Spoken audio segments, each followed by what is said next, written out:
From the moment Nikki Haley arrived at the United Nations, the message was clear. There is a new U.S. UN. For those that don't have our back, we're taking names. As the Trump administration's chief representative at the UN, her task was formidable: create consensus around a U.S. foreign policy agenda that was often at odds with those of traditional allies and the world body itself. And the Council continues politicizing and scapegoating of countries with positive human rights records in an attempt to distract from the abusers in their ranks. The United States is officially withdrawing from the UN Human Rights Council. I want to say how much I appreciate The Trump administration's unequivocal support for Israel was often a sticking point, especially the decision to move the U.S. Embassy to Jerusalem. Every other member of the Security Council voted on a resolution to condemn it. What we witnessed here today in the Security Council is an insult. It won't be forgotten. But with the leadership of our president, the efforts of our ambassador to the United Nations, Nikki Haley, the days of Israel bashing at the United Nations are over. And while U.S. protection of Israel at the UN has been standard procedure for previous U.S. administrations, Trump has gone further, targeting Israel's enemy, Iran. The Iranian regime is now on notice. The world will be watching what you do.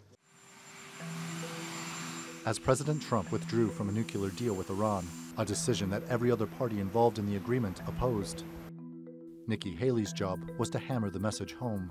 Iran continues to be a problem. Iran is a theocratic dictatorship. Iran is the next North Korea. But regarding the Korean conflict, the U.S. has made progress in getting both the North and the South talking, something Donald Trump mentioned when announcing Nikki Haley's departure.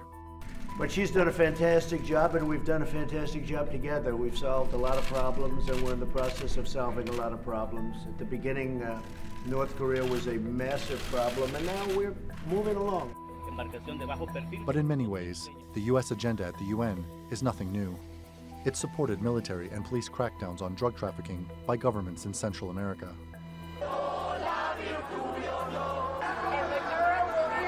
It's also issued sanctions against Venezuela's socialist government.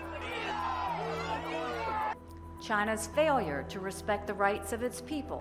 And criticized Russia and China for their human rights records. You know, part of the problem for her legacy is going to be that, you know, she's going to probably go down in history as somebody who helped pull the United States back from certain multilateral institutions, from somebody who politicized humanitarian assistance, and as somebody who took very selective positions on human rights.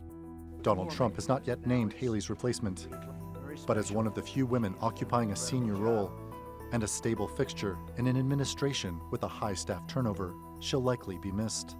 Thank you, Mr. President. It's been an honor of a lifetime.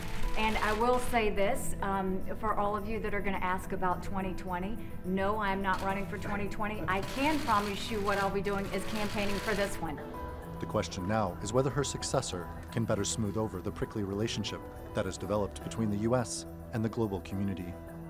Randolph Nogel, The Newsmakers.